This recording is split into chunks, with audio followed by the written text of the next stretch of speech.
It's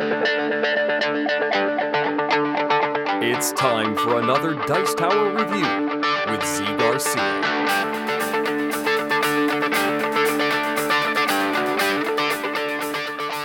Hey everybody, today I'm taking a look at Topoum.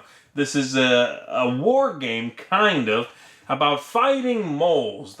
Each player controls their own group of moles and they are going to war, trying to play just the right cards at the right time, control the battlefield, and score the most victory points in order to win the whole thing.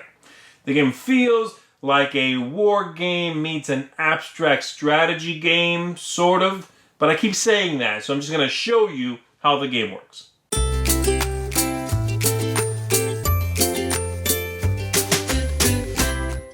So here's the game mostly set up. We have decided what cards we are playing with and shuffled those up. There are many cards that you can play with. Each card has 7 unique ones each set, and depending on the number of players, you'll use or 7 or fewer. You'll shuffle up 7 different ones into a deck and get ready to play that way. Everybody starts on 10 victory points, and of course whoever has the most of those at the end of the game is the winner of the whole thing. And everybody gets their tiles, which represent their spaces, their barracks if you would, on the board. And you have your moles themselves here, your little wooden moles. And you pick a start player, you're ready to begin. Everybody's going to get 2 of these cards into their hand, so everybody has a hand of 2, and then you also flip over face up into this track 5 cards which the players can play. And then you are going to set up the board, pick a start player, they place one of these face down in the very center, another one around that, everyone will do the same thing, and then after that's done, everyone plays one more, and they put a mole on that one. So I could play here and put a mole on that. Then blue player will play here, etc. And then you start the game proper. So, let's do that there. And this player will put one, let's say, here. Alright. The turns are very simple. On your turn, you are going to do one of 2 things. You are either going to introduce a new combatant into the board, or you are going to move the ones that are already there. So, I'm the yellow player. My first choice could be, out of those 2 choices, I could play a new one. It has to touch the battlefield. This battlefield can never be broken. And if it is broken, there will be losses. You'll remove the part that got broken that is smaller. That's rare, but it could happen.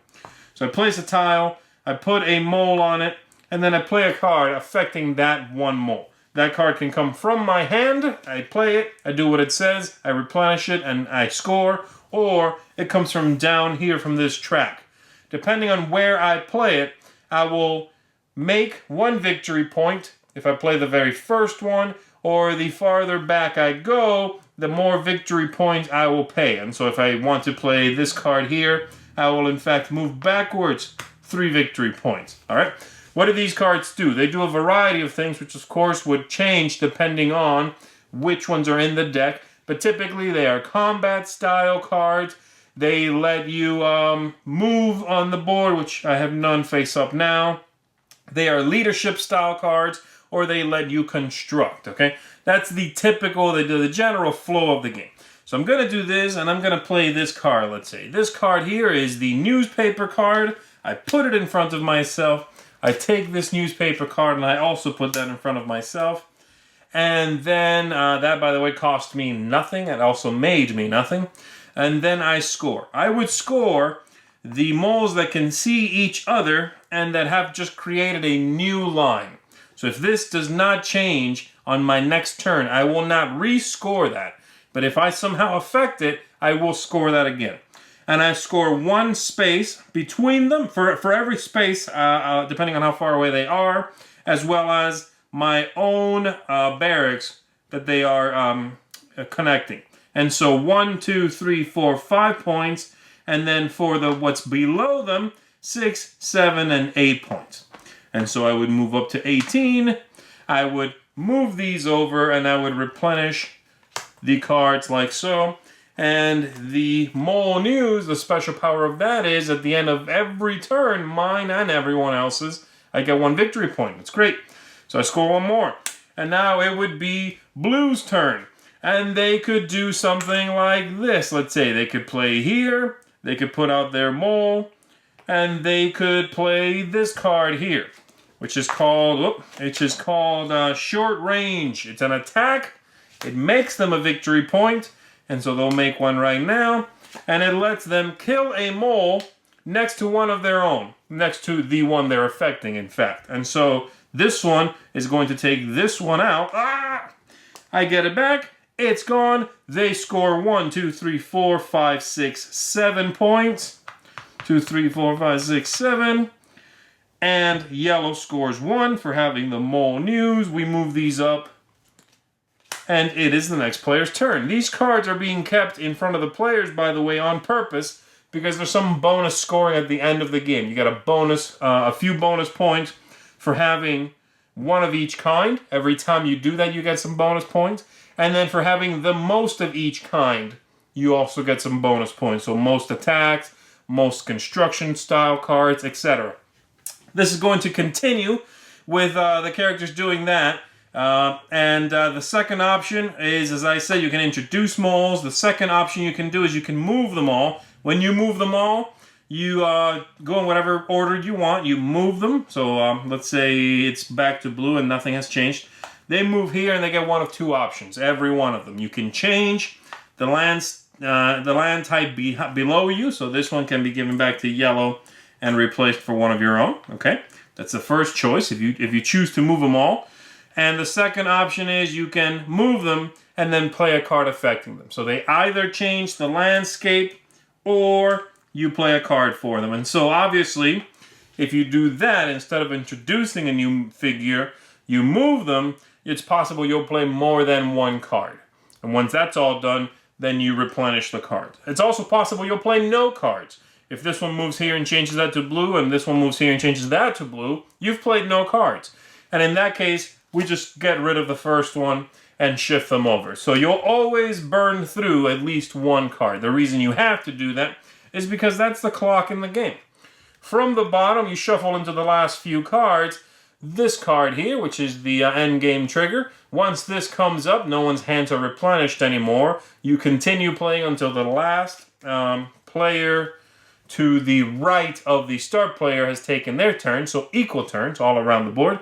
And then we see who the winner is. And that's basically it.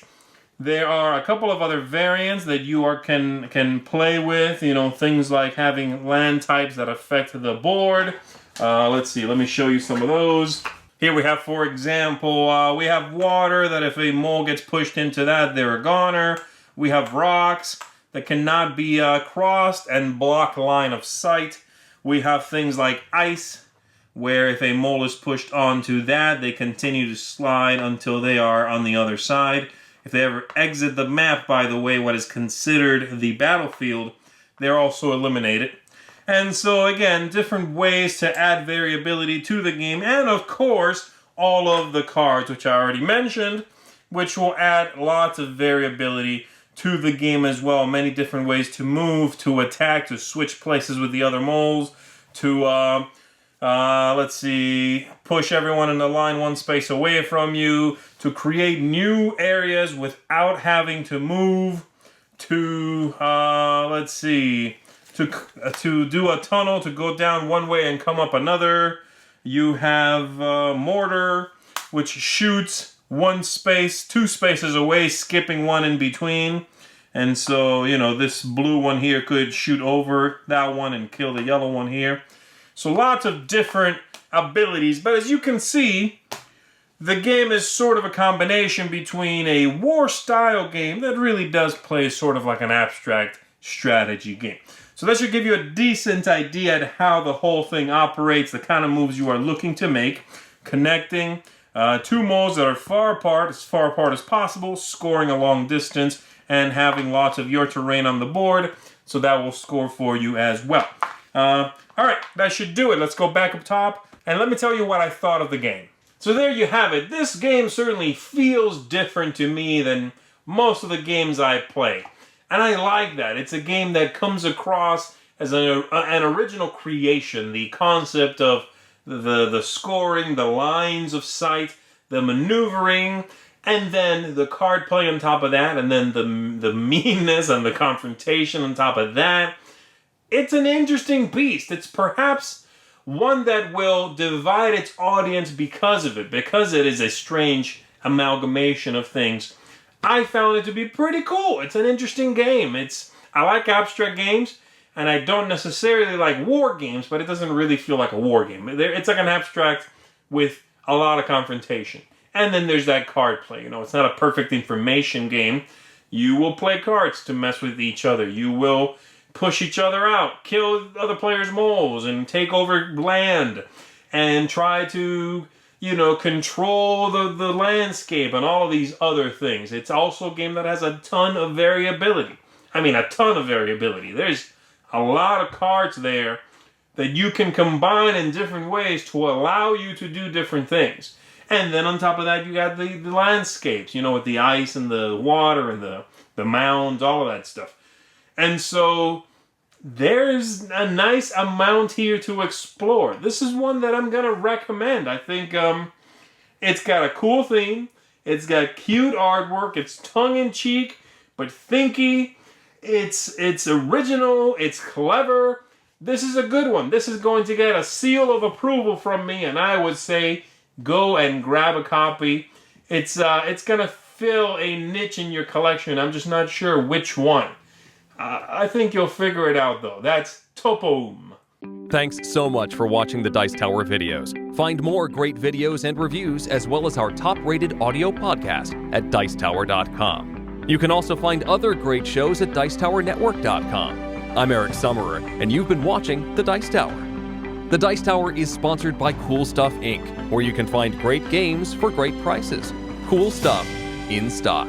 Check them out at CoolStuffInc.com.